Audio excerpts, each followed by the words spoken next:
Good evening there, everybody. What is happening? Hopefully, y'all are having a wonderful day today. So, when it comes down to it, I thought that I would review this little video that I thought would be very particularly interesting. And this is going to be another video about a top 10 pound for pound list, at least another little video about it. And the video that I'm about to review is a boxing channel by the name of AKHi TV. And of course, overall, if you have seen my videos or seen a lot of my channel in the past, or whether you're newer, you know that I tend to review certain videos of other channels.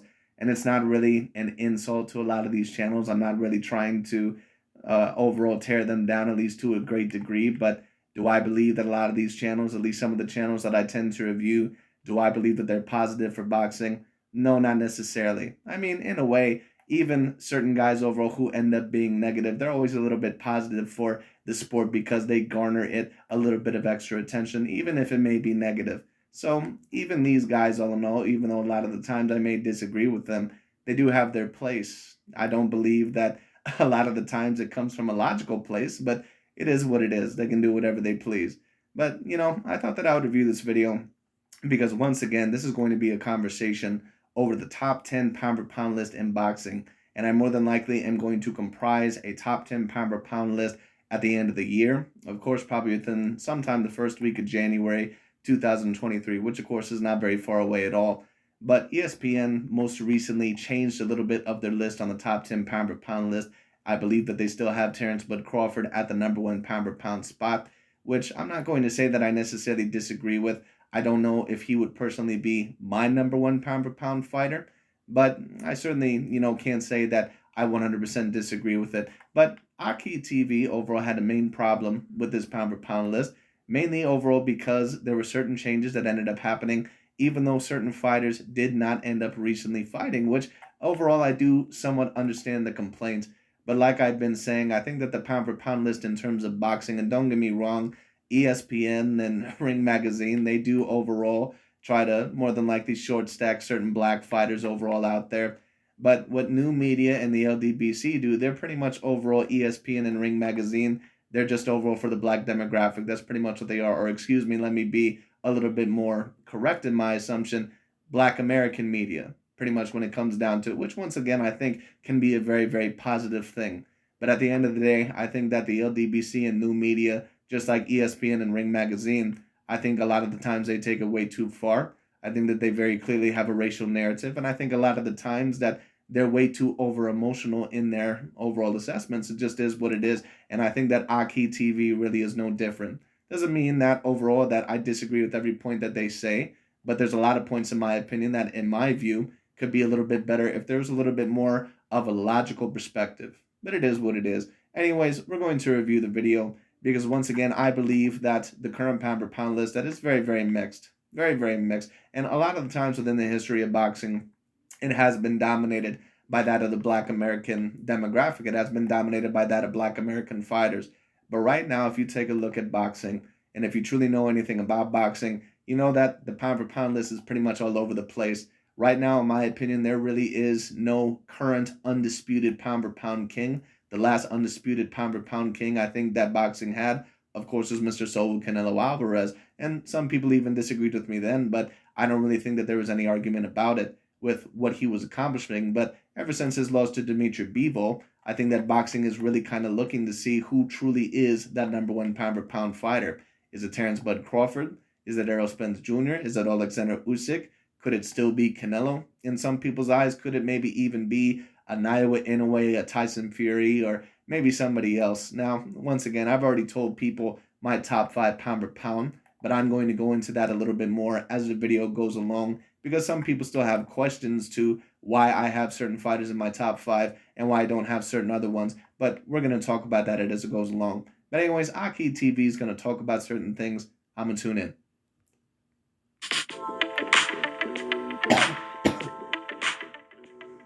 So today ESPN updated their pound for pound list where they made four changes. But they are really just two changes because they ended up swiping the fighters out. Now I just want to show you guys how inconsistent old media ESPN pound for pound list is. And I'm not I think AKHi TV means inconsistent. There's no such word as inconsistent, but anyway. Even talking about them not having the first undisputed 154-pound champion of all time, Jermell Charlo, on their pound for pound list, which really Well, you know what? To me, and I've already stated this quite a bit, and I've had certain people that have agreed with me on this point. I've had certain people that have disagreed with me on this. But Jamel Charlo, I don't mind at all if you have him on your top 10 pound per pound list. But he's a guy that if he does overall make the top 10 pound per pound list, he's just on there. And a lot of people overall may not really get overall why I'm stating that. Well, the reason why I'm stating that is because Jamel Charlo really only has one definitive A grade win in his career, and that's against Brian Gastano. And in the first fight, he really kind of, in my opinion, got a robbery draw. Now, of course, in the big picture of things, it really doesn't matter that much now because, of course, Jamel Charlo in the rematch, he was supposed to, he was a hell of a lot better. But if you're also one of these people like AKHi TV that also love to rail Canelo Alvarez over the coals or rake him over the coals because allegedly he's gotten certain controversial decisions, well, Canelo Alvarez came back better in the Gennady Golovkin rematch. Jamel Charlo overall pretty much did the same thing. But there's one difference between someone like a Canelo Alvarez and that of a Jamel Charlo. Jamel Charlo just a couple of years ago ended up losing to Tony Harrison. And certain people on that end up, bringing up this point. They say, oh, you're a little bit too hard on them. Why are you bringing up this point? Tony Harrison was very decently talented. But I don't know if I can really agree with that. Tony Harrison was a guy that ended up losing pretty much every big fight that he was known for. Not even overall just losing it. He ended up getting knocked out. He ended up getting chin checked pretty much in every fight that he was known for. I mean, it pretty much was almost like when Mike Tyson ended up losing to Buster Douglas, except probably a better version of that. Because Tony Harrison, I would say, at least at the time, maybe had more boxing caliber than what a Buster Douglas had, at least, looking into the fight at the time, than overall what Buster Douglas did maybe against Mike Tyson. But, and some people may disagree with me on this, it's a little bit comparable because Tony Harrison, when it comes down to it, he ended up losing overall his debut on a PBC card, I believe, against some fighter that I can't even remember the name of overall, that Demetrius Bulbul Andre ended up knocking out not too long after that. Then he ended up fighting that of Jarrett Hurd. He ended up getting knocked out in that fight. Of course, he was winning the fight, but it doesn't really matter because he ended up getting knocked out. And then I believe there was even another fight that he ended up losing after that. So Tony Harrison, pretty much what he was known for was losing every single fight by knockout. Never was a champion before Jamel Charlo. Then he was actually able to beat him in the first fight. So that's why Jamel Charlo, in my view, overall, a lot of the times, if he is top 10 pound per pound, he's just on the top 10 pound per pound list. He's not top 5. And I really don't see that as debatable at all. Some people, of course, are going to disagree with me. But just personally, in my opinion, looking at it logically, and I've already explained my points, that Tony Harrison loss, in my opinion, it's very, very big. It's a very big black X. It's a very big red X on Jamel Charlo's resume. It has to be addressed. It just is what it is. And I've had certain people overall tell me, well, at one point in time, you had Vasily Lomachenko as the number one pound per pound fighter. So why is Jamel Charlo not in the top 10 pound per pound? But at one point in time, you had Vasily Lomachenko. What's going on there? Well, Vasily Lomachenko, of course, had the loss to Orlando Salido. But the difference was that Vasily Lomachenko, as a professional, was very inexperienced. And I've already explained this difference many, many times. And we have to take a look at things in the context. It's very, very important because almost no situation is exactly the same. When you take a look at Vasily Lomachenko when he lost to Orlando Salido, that was his second professional fight in his career, in his total professional career. And it was against, I believe, a former champion, a guy that won a belt before Vasily Lomachenko fought him, and a guy that won a belt after. So Orlando Salido was not just some chump. He was a guy that was very decently experienced and a somewhat talented fighter. Jamel Charlo, when he was 30-something fights in, or almost around there, he ended up losing to a guy that really had no business beating him in the first place. So that really overall does have to be addressed. That's why Jamel Charlo cannot be a top 5 pound per pound fighter. Now, if you have him within your top 10 pound per pound, once again, I don't mind. But here's my question to you. Can you really have Jamel Charlo 100% above certain fighters like that of a Dimitri Bivol or an Artur Beterbiev? Can you have him above a Devin Haney? Can you have him above a Shakur Stevenson? Can you have him above a Josh Taylor? Can you have him above a Naiwa Inoue? Now, the Brian Gastano win, in my opinion, was an A-grade win, but I'm not necessarily sure if I would say that it was A+. Now, I think that for Jamel Charlo, overall, it was an A+ win because that clearly was the biggest win of his career. But what other wins does Jamel Charlo really have? I mean, he has a win over Austin Trout when he was completely done when it came down to it. Austin Trout has been done ever since he lost to Canelo, and then there's Sonny Laura. He's been completely done after those two fights. You know, he ended up beating, I believe, Erickson Lubin, who was proven to pretty much be a hype job. I mean, there's really no other way, more polite way to put it. It just is what it is. That's the truth of the matter. And then, I mean, who really else did he beat? He beat Tony Harrison, a guy on the know that he really was losing to in the first fight and losing to also in the rematch, and just ended up knocking out in the end. So I'm sorry, but Jamel Charlo, in my opinion, yeah, you could debate that he's top 10, but he's certainly not top five. Certainly not top five. That's the biggest problem. But all of that aside, notice how ESPN pound for pound list continues to change. Even though these fighters that they keep changing on the list haven't fought yet. Let me explain. The pound for pound list you guys see above came out on November 10th, which is right after Bivol fought. Now at that time, Devin Haney already beat Kambosos for the second time. Errol Spence been fought. Usyk been fought. And Beterbiev been fought as well, months before that. Now, why did I mention these names in particular?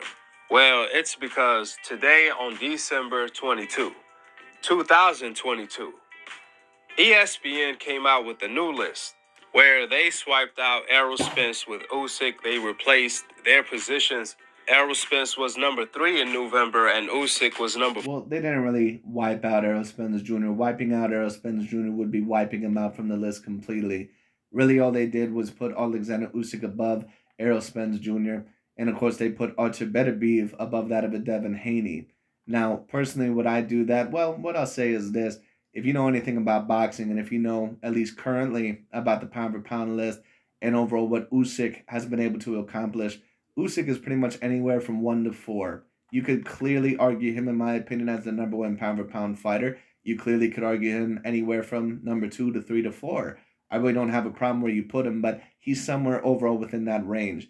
Not only did he completely dominate the cruiserweight division, which was, I'm not going to say that it necessarily was filled with killers, but it was filled with certain undefeated prospects and certain undefeated fighters. So it was certainly a division to where it was looking for a new champion. So at the time when Usyk actually was able to take over cruiserweight, it was actually very decently talented. You know, because you had certain guys there like a Murat Gassiev and a Glowacki, I believe, when it came down to it. And on top of that, he was able to beat former champions like that of a Marco Huck and a Tony Bellew. Now, in my opinion, those two guys that I just mentioned, not necessarily A-plus fighters, but at least for the cruiserweight division, they were somewhat decent. I would say that they were at least solid B fighters. Maybe Tony Bellew because of the win that he had over David Hay, I believe, in the rematch. Maybe you could argue A minus at least for cruiserweight, but that's up to you. Either way, I would say that his wins over Murat Gassiev and maybe over Glowacki, that those at least were somewhat of A minus wins if you want to put him there. But the biggest win, of course, of his career is when he was able to go up to heavyweight and beat one of the best heavyweights, of course, of the past 10 plus years, Mr. AJ Anthony Joshua. And he was able to do it dominantly and embarrass him both times. So overall, Oleksandr Usyk does have his place overall within the top 5 pound per pound. So I really don't have a huge problem with him being over Errol Spence Jr. Now, if you have Errol Spence Jr. over Usyk, I don't have a problem with that either. Because you're talking about a guy that beat Garcia, both Garcias, Danny Garcia and Mikey. He beat Kell Brook, he beat Sean Porter. And of course, most recently, he beat Yordenis Ugas. So whichever overall, once again, whichever order that you put Crawford, Fury, Usyk, and Spence, you know, whichever order that you have them in order from 1 to 4, I really don't have a problem with. And then, of course, I have Canelo Alvarez at number 5. 4. However, today, all of a sudden. And let me also state this because some people ask me, well, why do you have Canelo Alvarez still within your top 5 pound per pound when Dimitri Bivol most recently beat him? Why don't you have Dimitri Bivol within your top 5 pound per pound? And I have a very easy answer to that. The reason why is because Canelo Alvarez, when he ended up losing to Dimitri Bivol, not only do I believe that Canelo was not the best version of himself, I thought his stamina was absolutely horrible. Not to say that that's necessarily an excuse. Canelo came in the shape that he did. But at the end of the day, it was very clear that Canelo Alvarez was not a natural light heavyweight. Dimitri Bivol is at least about a weight class, if not even a weight class and a half, above what Canelo Alvarez is. It just is what it is. He's very clearly bigger. So at the end of the day, yes, Dimitri Bivol, he ended up beating Canelo Alvarez, and most recently he ended up beating Gilberto Zota Ramirez. But if you can't beat someone like an Artur someone who's about your own same size, and someone that can really compete with you, not only in terms of the skills, but also the power and the size, what does that really say about you? Because once again, that would really be like Bernard Hopkins when he beat Felix Tito Trinidad and Oscar De La Hoya, but he couldn't pull out the wins against Jermaine Taylor or Joe Calzaghe. That's why, in my opinion, Bernard Hopkins was always a little bit overrated. Actually, not even just a little bit overrated. I always thought that he was massively overrated, but he's still an all-time great fighter. I just don't think that he's top 10 or top 20 all time. That's just my opinion, but it is what it is. But that's the reason why I have Canelo within my top 10 pound per pound. Because Canelo, or my top 5, excuse me, because Canelo has proven me that he can beat decently great fighters, whether they're his own same size, a bit smaller, or a little bit bigger than him. Certain fighters like a Caleb Plant, a Callum Smith, Danny Jacobs, certain fighters like a Gennady Golovkin, Eroslani Lara, Austin Trout, Miguel Cotto. And I had one person in my last comment section ask me, do you really believe that Billy Joe Saunders and Caleb Plant and Callum Smith and Danny Jacobs, that those guys are really A-grade opponents? Yes, I do. No doubt about it. No doubt about it. If you had a lot of other fighters out there beating undefeated champions, like what Canelo Alvarez was beating there, certain guys that were proven to have decent pedigree, Billy Joe Saunders being a two-weight division champion, Caleb Plant, of course, beating Jose Uzcategui and Anthony Durrell, even though I never thought he was that great in the first place, but still maybe a B grade fighter, for the 168-pound division. When it comes down to it, of course, those are decent A grade contenders. Of course they are. And then, of course, you're talking about Danny Jacobs, a guy that was able to beat Peter Quillen, give Gennady Golovkin a very tough run for his money, and, of course, get a couple of other decent wins in his career over Sergey Dervyachenko. So, of course, those guys are A grade fighters. Of course they are. You don't necessarily have to claim that they're A plus necessarily, but they're at least on the A minus to A level. Usyk is number 3 and Errol Spence is number 4. They also did the same. Now, the one thing, once again, and a lot of people disagree with me on this, the one thing that I still disagree with is that Naoya Inoue as well is not within my top 5 pound per pound. And on a lot of lists, on a lot of people, he is their top 5 pound per pound. And, if you have him there, then that's your business. But once again, to be on my top 5 pound per pound list, and in terms of a great resume, when I take a look at your resume, basically the definition that I mean is that if you ended up retiring today, you're going to remember at least one opponent in their career to where you said, wow, they ended up winning that fight, and you really didn't know that they were going to end up winning that fight. Now, some people will not say that that's always the best standards, but like I said, Naoya Inoue has very similar standards to like that of a Mike Tyson. He's an extraordinary athlete. He is overall an extraordinary talent. But when Mike Tyson did start to go in against overall that of the higher talents, fighters that you knew could truly compete against him, like Evander Holyfield and overall that of Lennox Lewis, Mike Tyson all of a sudden looked ordinary. As people, let me overall put it in this way, overall for certain people that do not understand. If Naoya Inoue does not end up beating Steven Fulton, and let's just say that he ends up getting dominated, not saying that that's going to happen, I would have to analyze that a little bit more, but let's just say for this sake, hypothetically, that it does. Is anyone really going to say, oh my God, Naoya Inoue, yes, he ended up losing to Steven Fulton, but guys, we got to give him a lot of credit here. Emmanuel Rodriguez was an all-time great win. Jamie McDonald was an all-time great win. Nonito Donaire, when he was 39 years old and lost some of the bigger fights of his past few years, that was a great win. Those were all-time great wins. I just don't know if I can truly say that. And some people, of course, they were comparing it to what I was saying about Tyson Fury beating Vladimir Klitschko. Once again, Vladimir Klitschko, he was ranked on the top 5 pound per pound list on every single list. Nonito Donaire, when he fought Naoya Inoue, he pretty much was looked at as a fighter that was no longer formally himself. Now, don't get me wrong. Nonito Donaire, especially in the rematch, I give Naoya Inoue a little bit more credit for that because Naoya Inoue was able to beat Nonito Donaire, coming off of 2 very, very decent wins overall, I believe, for the bantamweight division. But at the end of the day, that still does not change the fact that, in my opinion, that the fighters that he beat, they were probably decent, but they were no A-grade fighters. It just is what it is. All right, he did end up losing to Nicholas Walters. He did end up losing to Carl Frampton. He did end up losing, I believe, to another Latin fighter when it came down to it. I don't remember the name. And maybe there's even another possible loss. So I can't really claim that as a complete A-grade win. Nonito Donaire, of course, at one point in time was a top 5 or top 10 pound per pound fighter on many lists, but he was far removed from that when Naoya Inoue fought him. When Tyson Fury fought that of a Vladimir Klitschko was ranked top 10 pound per pound, really top 5 pound per pound on every single list out there.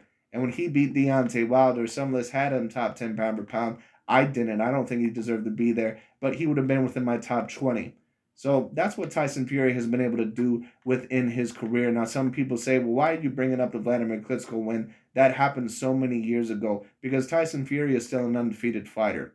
And some people may say, well, because he's undefeated, you still count wins that happened years ago. Well, that's pretty much what you have to do.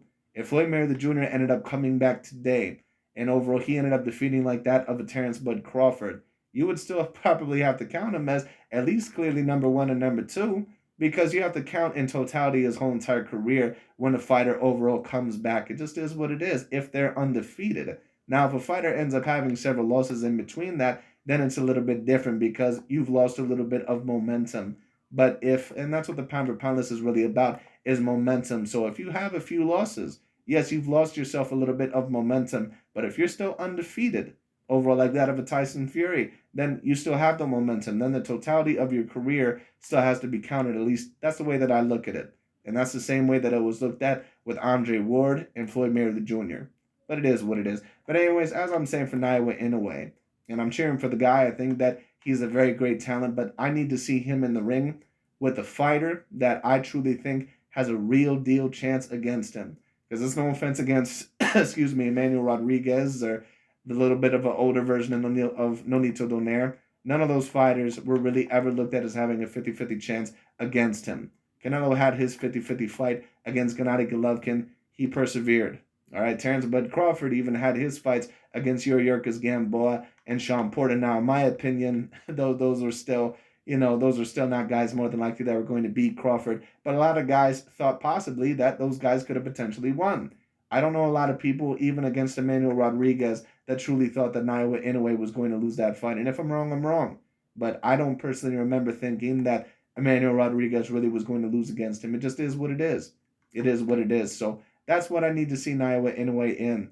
I need to see his Muhammad Ali Joe Frazier fight. I need to see overall his Gennady Golovkin Canelo Alvarez fight. I need to see his Andre Ward Sergey Kovalev fight. And just because a fighter looks very, very dominant does not necessarily mean that they're not up against a very decently great fighter. But I just don't think that any of the fighters in Naoya Inoue's career have been decently great. I think there's some that are very, very good, like Emmanuel Rodriguez, but can I really call Emmanuel, excuse me, can I really call Emmanuel Rodriguez a very great fighter? No, I just don't think I can do that. Thing to Devin Haney and Beterbiev, where Devin Haney was ranked number 8 on the ESPN pound for pound list back in November, while Beterbiev was ranked number 9. However, today, all of a sudden, on the ESPN new pound for pound list, they replaced Devin Haney with Beterbiev. They changed their positions, where Beterbiev now is number 8 and Devin Haney is number 9 on ESPN new pound for pound list. Now, what makes no sense whatsoever. Well, what I'll say is this. I really don't have a huge problem with Artur Beterbiev being above Devin Haney. Now, would I personally put Artur Beterbiev above Devin Haney? I probably would have Devin Haney above Artur Beterbiev, but this is what I really mean about the current top 10 pound per pound list. Is extraordinarily competitive. Like I said, my top 5 is my top 5. I have those locks in there. Usyk, Fury, Crawford, Spence, and Canelo. Those guys are within my top 5. But when you talk about that bottom 5, the top 15 pound per pound, extraordinarily competitive. Because who really do you put above the other fighter? You have fighters like a Josh Taylor who not too long ago was completely undisputed. And he gave up one of his titles to give the rematch to Jack Catterall because of a controversial decision. But on paper and his record, he's an undefeated fighter. So it is what it is. He was able to beat Jose Ramirez. He was able to beat Regis Prograis, Victor Postel on his way up, even though I don't think that Postel's really ever been a clear A-grade fighter. But that's what Josh Taylor was able to do. Then you're talking about Dimitri Bivol, able to get the win over the former undisputed number 1 pound per pound king, Canelo Alvarez. Then he wins over Gilberto Zeta Ramirez. That's not even counting his wins over Joe Smith Jr. and Jean Pascal. That's not even counting those wins. Then you have Devin Haney, wins over George Kambosos. Jojo Diaz, recently completely undisputed at 135 pounds, beat the man that beat the man overall than George Kambosos, who beat Tiafimo, who beat Lomachenko, who was the former number one pound for pound king as well. And then you have Shakur Stevenson, who recently beat Robson Conceição. I don't believe that he's an A-grade fighter, but I do believe that he won the fight against Oscar Valdez. And then, of course, you have Oscar Valdez, who clearly was at least an A-grade fighter, somewhere around there. So this is what I keep saying. Who really is on the bottom five, top 10 pound for pound? And that's not even including certain fighters like Anaoya Inoue, who have completely undisputed overall the most recent division, at whatever division that he's fighting at. I can't necessarily remember. Maybe 118 pounds, I can't necessarily remember. And then, of course, he also won the Super Series tournament, the Muhammad Ali Trophy. And then you're also talking about other fighters like Artur Beterbiev, who have a 100% knockout ratio and 3 of the 4 main belts at light heavyweight, which is a decently talented division. And you're talking about a guy that was able to make Marcus Brown and Joe Smith Jr. and Alexander Vozdik, I believe that one fighter that fought not too long ago, he was able to make all those fighters look amateur. So who really is within the top 10 pound for pound? And then, of course, you have Jamel Charlo. So who really is there? There's a lot of candidates overall that could be there. That's why I don't really have a problem with this pound for pound list. Once again, I will personally have to come out with mine in the early part of 2023, of course, which will probably come within the next couple of weeks. But it's very, very tough to really overall, put out there, in my opinion, a for sure top 10 pound for pound list, at least where you're 100% certain. And that's why I say certain fighters like Jamel Charlo, they're not 100% on the pound for pound list. And certain people like AKHi TV, they can claim that that's an issue all they want to, but no, he's not 100% for certain on the pound for pound list. However, none of these fighters have fought yet, since both of these lists came out. Errol Spence, Usyk, Devin Haney, and Beterbiev haven't fought yet. So how the heck did their positions change? That makes zero logic sense. And guys, I think you mean logical sense. I really need to know overall where AKHi TV came from. Because a lot of the times when he talks, he seems like he comes to the United States or that he was raised here. But then other times he just completely fucks up certain sentences. It's like, I don't know if it's just bad grammar on his part or he does it on purpose. I really don't know what it is. Going by their standards. We going by their own logic here. We going by their own rules. But it makes zero sense how these fighters' positions keep changing, even though they haven't fought yet. Therefore, Well, I would somewhat agree with that, Mr. AKHi TV, but I really don't have a huge problem with it. And the reason why that is, now don't get me wrong, is there may be a little bit of a narrative here to where it's like we're going to try to put certain fighters on our quote unquote hope list above these certain black fighters to make the list maybe look a little bit less black dominant. You can certainly argue that there's a little bit of that. But once again, logically, a lot of these fighters you could truly debate deserve to be there. And once again, there's a lot of fighters that, once again, unless you're talking about fighters like Crawford and Canelo and Spence and Usyk and Fury, there's really no one else overall that truly is a lock for top five pound for pound, in my opinion. There just isn't. Once again, Inoue, Josh Taylor, Beterbiev, Charlo, Shakur Stevenson, Devin Haney, all those fighters are within, the same realm. They're all within that realm. for the $1 million question, if And then below them, you would probably have certain fighters like Vasily Lomachenko that are from 15 to 20. Then you have certain fighters like a Vasily Lomachenko, a Javante Tank Davis, maybe an Oscar Valdez if he makes your top 20. Steve Von Fulton, Juan Francisco Estrada. There might even be a few others that I'm forgetting. Errol Spence, Usyk, Devin Haney, and Beterbiev haven't fought yet, since both of these lists came out, then how did their positions change? That's a rhetorical question because clearly, old media pound for pound lists are non-logical, racially biased, and agenda-based. Where they're Well, I would somewhat agree, Mr. AKHi TV, that at times ESPN can have that, but is your top 10 pound for pound list really that much better? Let's be real, AKHi TV, he pretty much just throws darts pretty much at black American fighters on a dartboard, and that's pretty much the pound for pound list. That's that's pretty much it. And once again, I get it. A lot of black American fighters, they've been very, very dominant throughout the history of boxing. But right now, the pound for pound list, at least if you take a look at it logically, from a logical sound mind, very, very mixed.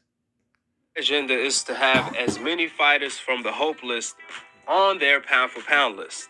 Even if they don't deserve to be on the pound for pound list, they're going to put them on the pound for pound list anyway. Well, here's my question to you, AKHi TV, and I don't necessarily 100% disagree with your statement, but who on this list does not necessarily deserve to be there? Because we really need to have a logical conversation about who doesn't deserve to be on this list. Once again, Crawford and Usyk and Spence and Fury and Canelo, they don't really need any arguments to why they deserve to be on the pound for pound list. Now, once again, let's talk about the other fighters. Dimitri Bivol, does he not deserve to be on there? You can't really argue that because he beat Canelo and Gilberto Ramirez. On top of that, he also beat John Pascal and Joe Smith Jr. Two fighters that became champions before he fought them and after he fought them. So clearly, those at least are somewhat a decent pedigree wins. At least you don't necessarily have to count them as 100% A grade wins, but they at least count for something. And then, of course, you have Artur Beterbiev, who also was able to beat Joe Smith Jr. when he was a champion. He also was able to beat Marcus Brown after one loss in his career. He was also able to beat, I believe, Oleksandr Usyk, and there may even be a couple of other fighters that I'm not necessarily remembering. And then, of course, you have Devin Haney and Stevenson, but that's not really the fighters that AKHi TV is talking about. So, which fighters don't necessarily deserve to be on here? I would really have to ask AKHi TV that, because really you can debate that every single fighter that's on this list deserves to be here. As their main agenda is to have as few fighters from the coincidental list on their pound for pound list, even if they earn the right to be on the pound for pound list, aka Jermell Charlo. The truth behind Once again, Jermell Charlo overall, and a lot of people are going to disagree with me here. I don't have him on my top 10 pound for pound list. He certainly would be within my top 15, but top 10, I'm not so sure about that. Because I'm not really even sure if he's above certain fighters like a Josh Taylor, like a Dimitri Bivol. I don't think I'd have him above either of those fighters. I also would not have him above Devin Haney or Shakur Stevenson. I personally would not have him above either of those fighters. Now, some people would ask, why would you not have him above any of those fighters? Because Josh Taylor was able to unify a division as well. He's undefeated, unlike Jermell Charlo. He's won all of his fights, even when he was not expected to win, like against Regis Prograis, or well, he was expected to win probably against Jose Ramirez, but it was still looked at as a 50-50 fight. Even against Victor Postol, it was looked at as a decently tough fight. And on top of that, he's undefeated. He's completely overall undisputed, or was in a division that, let's be real, probably was more competitive than Jermell Charlo's. It just is what it is. So, and then of course you have Dimitri Bivol. Is Jermell Charlo really above a Bivol? Someone that has been able to beat Canelo, is undefeated, probably more skilled for his division, and on top of that was recently able to beat Gilberto Ramirez. I don't know if he's above him. And then you have Shakur Stevenson, who's undefeated, two-weight division champion. No, he's never been undisputed, but he beat Oscar Valdez. I would claim that Oscar Valdez is somewhat along the same lines, on the same talent level as a Brian Gastano. He also has no losses in his career, probably more skilled, probably more dominant. And then you have a Devin Haney, also undefeated, completely undisputed in the division, beat the man who beat the man in George Kambosos, undefeated, looks more dominant as of lately. Is Jermell Charlo really clearly above any of those fighters? I'm not sure if he is. on why ESPN pound for pound list continues to change randomly without anybody fighting is as simple as a black and white answer. What you guys need to know is all of ESPN and old media's pound for pound list are not to give credit to who are the best fighters in the world. It's far from that. Their pound for pound list is more about the fighters that they like the most. Well, that's pretty ironic, Aki, coming from you, because we all know that pretty much is all what your pound for pound list is, and pretty much all what your narratives come from. That's pretty much all the LDBC and new media right there as well. And I'm not completely disagreeing with AKHi TV here. ESPN, a lot of the times, they have an emotional and racial issue as well. But I certainly, and this is just my view, and I don't trust ESPN as far as I can see them either, but I pretty much would take any ESPN list over any LDBC or new media list any day of the week, because every list that I see, there's really no logical sense to why certain fighters are on there. Root for, who have the complexion for the connection to get the ultimate protection. That's what old media pound for pound list is all about. Yes, and it's the same exact thing with your pound for pound list, and Dante's list, and Boxing Ego's list, and Blue Blood Sports TV's list, and a lot of these other lists. It just is what it is. The changes on ESPN pound for pound list I'm showing above is more proof of that. The pound for pound list is not supposed to change. And keep in mind that AKHi TV has claimed overall in the past, and some of these other guys, including these channels like Dante and some of these other guys, they've claimed that Usyk also was top 5 pound for pound. You know, remember when Josh Taylor last year was clearly top 5 pound for pound? What happened? He had one little controversial close fight against Jack Catterall. All of a sudden, he's not there anymore. Is it possibly because they no longer need him, or that they can no longer use him? Because more than likely, he's not going to fight Terrence Bud Crawford. And on top of that, when it comes down to, they have other black fighters that they can put on the top 10 pound per pound list, like Jamel Charlo, Devin Haney, and Shakur Stevenson. All of a sudden, Josh Taylor not even appearing on the top 10 pound per pound list. Ain't that a bitch? They don't even mention Josh Taylor anymore. So once again, these channels, don't let them fool you. Overall, they have the exact same narratives as ESPN. It's just for a different demographic. When nobody fought, it's supposed to stay the same. That's self-explanatory. That's not up for debate, which that further exposes ESPN racially biased agenda. It makes their pound for pound list unreliable, with the facts being laid out. Drop your thoughts in the comment section below. Well, I agree that a lot of the times ESPN's list or Ring Magazine's list, that they can somewhat be a little bit unreliable, but their lists are certainly more reliable, at least than any LDBC or new media list that I've personally seen. There's a reason why they've had certain fighters like Deontay Wilder within their top 4 or top 3 pound per pound, as well as certain fighters like a Stephen Fulton, who in my opinion really don't even deserve to be there.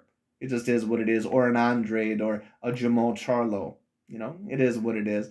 Because their pound per pound lists really don't make any damn sense either. But it is what it is. But like I said, when I take a look at this list, I'm not saying I agree with everything on it, but each and every single one of the fighters that are on here, you can clearly debate that they have a place amongst this list. So it is what it is. Subscribe below and click. Anyways, that's pretty much about it for this video. I just thought that that'd be very particularly interesting. But anyways, thank you all so much for watching. I more than likely will comprise a pound per pound list sometime within the next couple weeks. So go ahead and check that out if you're interested. But anyways, thank you all so much for watching. I'll talk to you all later.